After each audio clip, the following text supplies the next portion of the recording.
Alhamdulillah, wassalatu wassalamu ala rasulillah, wa ala alihi wa ashabihi wa man wala. Bapak-bapak, ibu-ibu, saudara-saudara sekalian, assalamualaikum warahmatullahi wabarakatuh. Yang pertama, saya ingin mengantar uraian kita menyangkut Ashabul Kahf. Di surat Al-Kahf ada 5 kisah. Walaupun yang populer dari namanya itu kisah Ashabul Kahf. 5 kisah itu, yang pertama adalah kisah Ashabul Kahfi. Yang kedua, dia ceritakan tentang 2 orang pemilik kebun. Satu kaya raya tapi durhaka.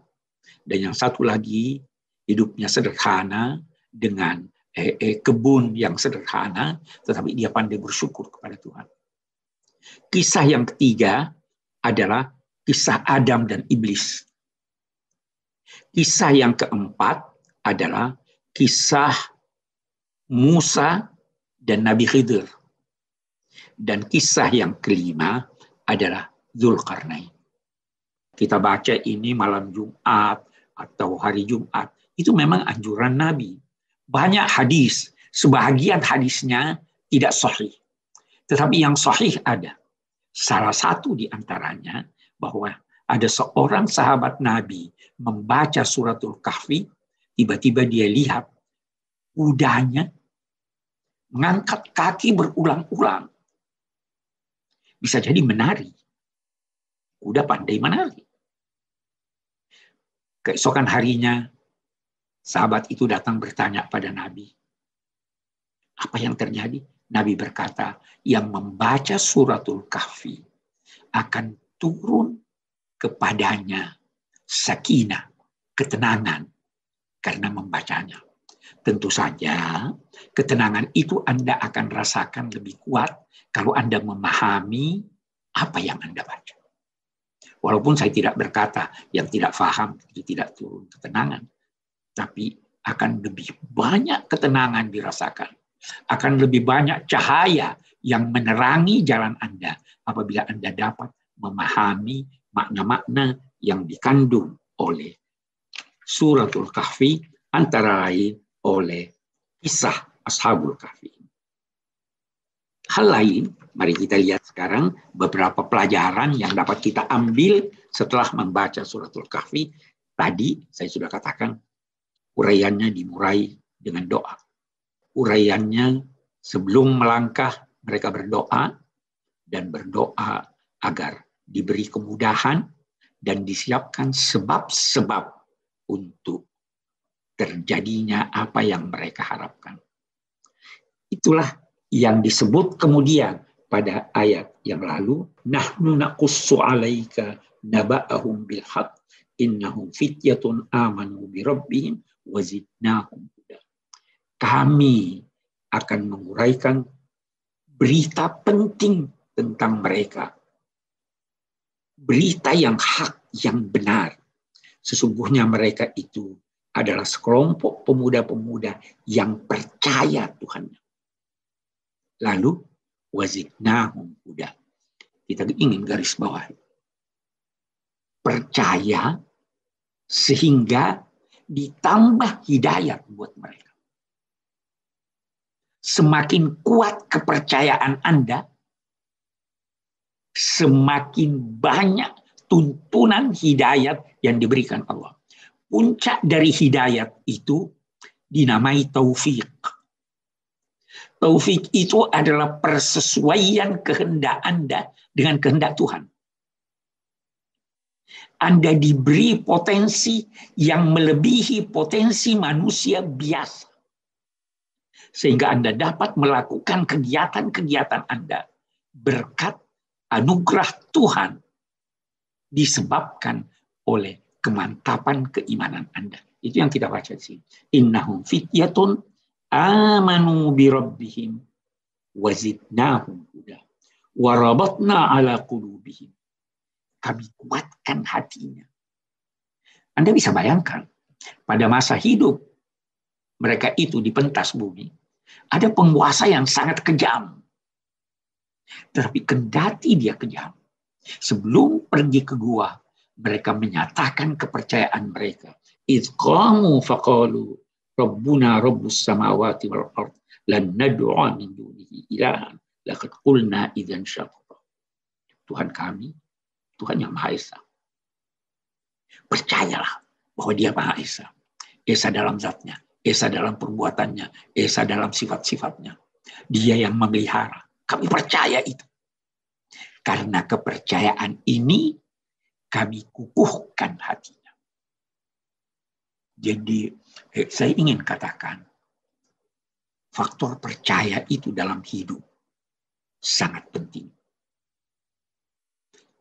Orang berkata ada yang dinamai power of belief. Kepercayaan itu luar biasa. Ada wanita-wanita yang ingin hamil. Suatu ketika dia terlambat bulan. Dia duga dia sudah hamil. Dia percaya dia sudah hamil. Sehingga kepercayaannya ini menjadikan dia terlihat hamil. Ada perubahan-perubahan pada fisiknya. Perutnya membesar. Sebenarnya dia tidak hamil. Hamil palsu. Apa yang menciptakan ini dalam dirinya? Kepercayaan. Kalau Anda percaya, yakinlah bahwa Tuhan memberikan Anda kekuatan untuk melakukan kegiatan-kegiatan Anda. Tuhan akan mengukuhkan hati Anda sehingga Anda akan selalu kukuh, kuat menghadapi aneka tantangan, menghadapi aneka problem, menghadapi kesulitan-kesulitan apapun yang Anda hadapi. Itu yang kita baca di sini. Warabatna ala qulubihim idh qalu. Mari kita lihat pelajaran yang lain. Di ayat Al-Kahfi ini, Allah menceritakan bahwa ada orang-orang yang berkata jumlah mereka itu 3 dan yang keempat adalah anjing mereka. Ada lagi yang berkata 5 dan yang keenamnya adalah anjing mereka. Tetapi di situ dinyatakannya sesudah itu rajman bil ghaib. Itu perkiraan. Itu nebak-nebak. Mari kita lihat ketelitian bahasa Al-Quran yang merupakan salah satu mukjizatnya. Ketika dia berkata 3 dan keempat anjingnya, 4 dan kelima anjingnya kata yang lain, dinyatakannya itu tebak-tebak. Ya berarti itu salah. Lalu Al-Quran menyatakan sab'atun wa thaminuhum kalbu. Beda redaksinya. Yang pertama tidak ada kata rajman bil ghaib. Tidak ada kata. Itu tebak-tebakan. Yang kedua, dia pakai wow. Kalau di sana, salah satun rabi'uhum kalbu. Khamsatun sadisuhum kalbu. Kalau sab'atun wa. Ada wow.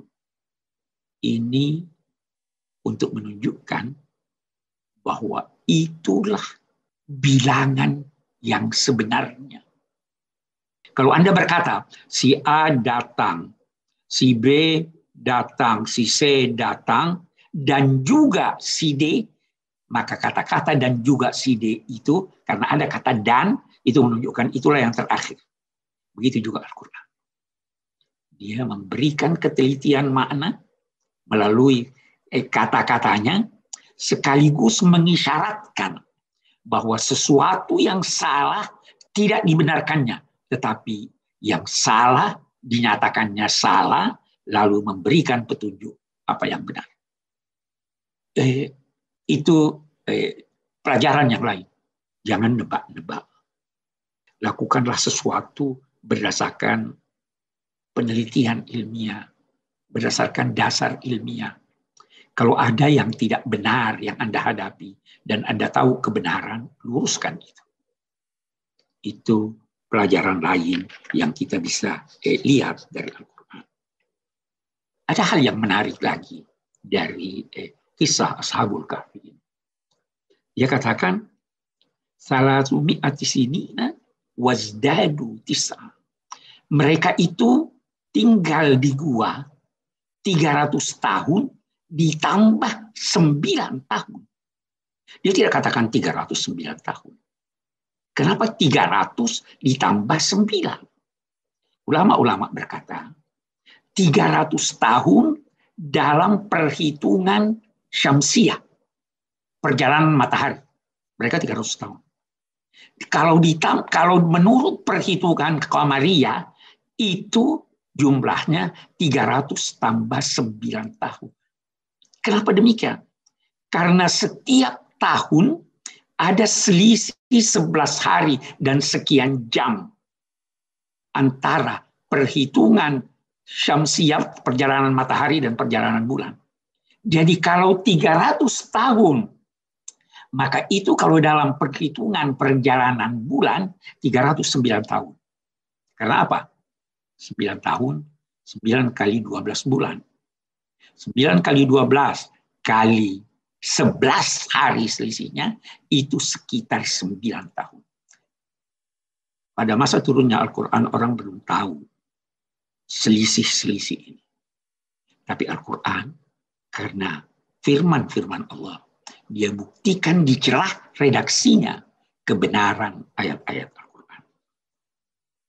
Apa sebabnya? Di sini ada dikatakan mereka tidur, Tuhan atur segalanya, dibolak-balik badannya. Kalau ada orang mendekat, dia melihat dari dekat, dia takut, dia lari. Tidak tahu apa sebabnya dia lari. Kata ulama-ulama, kalau Anda takut kepada Tuhan, Allah menjadikan semua takut pada Anda. Tapi kalau Anda tidak takut kepada Tuhan, Allah menjadikan Anda takut walau dari bayangan Anda. Ada hal yang saya segera ingin katakan begini. Ayat ini ingin membuktikan bahwa hari kiamat itu pasti. Jangan pernah menduga bahwa kalau seseorang itu mati tidak akan dibangkitkan lagi oleh Tuhan. Tidak. Kematian itu sama dengan tidur. Ada orang berkata, mengantuk itu enak. Lebih enak dari mengantuk tidur. Dan lebih enak dari tidur mati. Boleh jadi betul. Al-Quran juga menyatakan bahwa Allah yang mewafatkan jiwa pada saat dia mati dan juga pada saat dia tidur. Pada saat dia tidur menggenggam nyawanya, kalau dia masih diberi kesempatan hidup dikembalikan nyawanya. Jadi mati itu sama dengan tidur. Kalau Allah bisa mematikan, menidurkan Ashabul Kahfi itu lalu menghidupkannya kembali, maka jangan ragu bahwa setelah tidur yang panjang, yakni kematian, pasti ada kebangkitan. Ini inti yang ingin dijelaskan oleh Al-Quran. Tadi saya katakan bahwa ketika Nabi Shallallahu Alaihi Wasallam ditanya tentang 3 hal itu, beliau menjawab, besok saya jawab. Tapi 15 hari baru turun jawaban. Mengapa demikian? Allah menegur beliau. وَلَا تَقُولَنَّ لِشَيْءٍ إِنِّي فَاعِلٌ ذَلِكَ غَدًا إِلَّا أَن يَشَاءَ اللَّهُ. Jangan sekali-kali kamu berkata, besok saya akan lakukan ini. Kecuali dengan berkata juga, insya Allah. Nabi tidak mengucapkan insya Allah. Allah mengajar beliau. Allah menegur beliau. Tapi indahnya teguran Allah kepada Nabi. Teguran itu tidak disampaikan pertama kali. Diberi jawabannya, diberi hiburan dan sebagainya. Baru setelah itu, baru ditegur dengan halus. Begitulah akhlak. Jangan begitu ada orang salah lantas marahi dia. Tidak. Jangan sekali-kali kamu berucap bahwa saya akan mengerjakan itu kecuali dengan berkata, kalau diizinkan Allah. Ada orang yang berkata begini, saya pernah dengar itu, ya, kita janji besok ya, Terus dijawab, insya Allah. Ah, nggak usah bilang insya Allah. Besok pastikan aja. Tidak. Allah pun, Allah yang maha kuasa itu berkata insya Allah. La tadkhulunnal masjidal haram. Insya Allah. Kamu pasti akan masuk ke Masjidil Haram. Insya Allah. Kematian itu pasti. Tetapi Rasul Shallallahu Alaihi Wasallam ketika berziarah ke kuburan orang-orang mati, beliau berkata, Inna insya Allah bikum lahikun. Kami insya Allah akan nyusul kamu. Sudah pasti mati. Tapi kenapa insya Allah? Karena kita ingin selalu mengaitkan kegiatan kita dengan Allah. Kehendak Allah itu ada dua macam. Ada kehendaknya yang tidak bisa diubah. Dia berkehendak si A mati tanggal sekian, jam sekian, dan sebagainya. Anda tidak bisa ubah. Idza jaa ajaluhum la yastakhiruna sa'atan wa la yastaqdimun. Itu kehendak yang tidak bisa diubah. Tapi ada kehendaknya yang dikaitkan dengan manusia. Dikaitkan dengan usaha manusia. Contoh yang paling jelas. Allah sebenarnya menghendaki semua orang ini beriman. Semua orang dikehendakinya taat kepadanya. Tidak meridai kekufuran. Tapi kenapa ada orang kufur? Kenapa ada yang beriman? Kenapa ada yang munafik? Karena kehendaknya di sini dikaitkan dengan upaya manusia. Kalau dia berupaya untuk itu, Allah wujudkan upaya. Kalau dia tidak berupaya, tidak berhasil. Nah, ketika Anda sudah bertekad, besok saya akan datang, Anda masih perlu berkata, insya Allah, karena belum tentu kehendak Anda dapat tercapai kalau tidak dikehendakinya. Itu makna insya Allah. Di ayat itu lagi terakhir, wadhkur rabbaka idza nasi. Salah satu maknanya. Kalau satu ketika Anda lupa mengucapkan insya Allah, maka ketika Anda ingat, ulangilah, katakanlah insya Allah. Kalau satu ketika Anda lupa membaca bismillah waktu makan, maka ketika ingat, ucapkanlah bismillah sejak awalnya sampai akhirnya. Wadhkur rabbaka idza nasit. Itu sebagian yang dapat kita angkat dari pelajaran dalam kisah Ashabul Kahfi ini yang mestinya mengantar kita kepada 3 tujuan kehadiran Al-Quran. Akidah semakin kuat, pengamalan syariah semakin baik, dan akhlak semakin istimewa, semakin luhur. Demikian, wassalamualaikum warahmatullahi wabarakatuh.